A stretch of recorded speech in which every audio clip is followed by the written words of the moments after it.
नमस्कार। कैसे हैं आप सब। शारदा डायरी धार्मिक ज्ञान में आपका स्वागत है। आइए जानते हैं कर्ण के जन्म और दुर्योधन की साथ दोस्ती का रहस्य के बारे में। महाभारत में कर्ण की भूमिका बहुत ही अहम है। कर्ण महाभारत के वीर योद्धा थे। उन्हें शूरवीर व दानवीर कर्ण के रूप में भी जाना जाता है। विभिन्न मान्यताओं के अनुसार कर्ण का जन्म वासुदेव की बहन श्री कृष्ण की बुआ कुंती के घर एक वरदान के रूप में हुआ। एक समय दुर्वासा ऋषि टहलते हुए कुंती के महल में आए। कुंती उस समय अविवाहित थी। तब कुंती ने दुर्वासा ऋषि की खूब सेवा की। दुर्वासा ऋषि भविष्य का ज्ञान भी रखते थे। अतः उन्होंने कुंती से कहा, तुम्हें अपनी पत्नी राजा पांडु से कोई संतान प्राप्त नहीं होगी। इसके लिए मैं तुम्हें प्रसन्न होकर एक वरदान देता हूँ। उन्होंने कुंती से कहा, तुम किसी भी देवता का स्मरण कर उससे संतान प्राप्त कर सकोगी। इसके बाद दुर्वासा ऋषि वहां से चले गए। उत्सुकतावश तभी कुंती ने सूर्य देव का ध्यान लगाना शुरू कर दिया। प्रतिदिन वह सूर्य देव की पूजा उपासना अर्चना करने लगी। तभी भक्ति भाव से प्रसन्न हुए सूर्य देव की कृपा से उनके गोद में एक पुत्र प्राप्त हुआ, जिसे में सूर्य का तेज था। उसके शरीर पर कवच व कान में कुंडल थे। विवाहित होने के कारण वह लोकलाज से बचने के लिए कुंती ने इस पुत्र बालक को एक टोकरी में रखकर गंगा में बहा दिया। ये बालक महाराज धृतराष्ट्र के सारथी अधिरथ को नदी में एक टोकरी में मिला और वे उसे बाहर ले आए और अपने घर ले गए।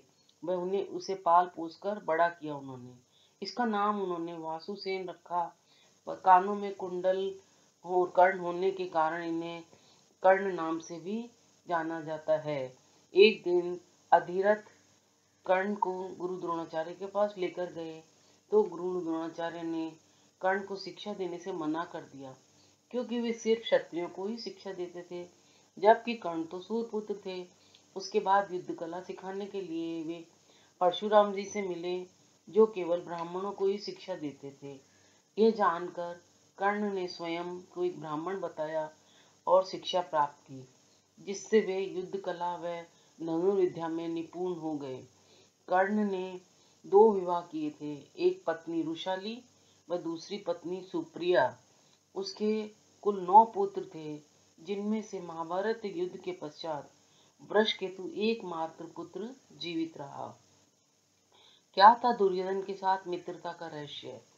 पुराणों के अनुसार जब गुरु द्रोणा ने हस्तिनापुर में युद्ध पराक्रम की एक प्रतियोगिता का आयोजन किया, इस प्रतियोगिता में अर्जुन को विशेष धनुर्धारी के रूप में सम्मानित किया गया। उसी समय कर्ण भी वहां पर आ गए और वह अर्जुन द्वारा किए गए युद्ध कौशल को सही ढंग से कर लेते हैं और अर्जुन को द्वंद्व युद्ध के लिए ललकारते हैं। तभी सभा में उपस्थित कृपाचार्य कर्ण के हस्तक्षेप को निरस्त कर देते हैं और उसे उसका वंश व साम्राज्य के बारे में पूछते हैं, क्योंकि द्वंद्व युद्ध में केवल एक राजा ही राजकुमार को ललकार सकता है।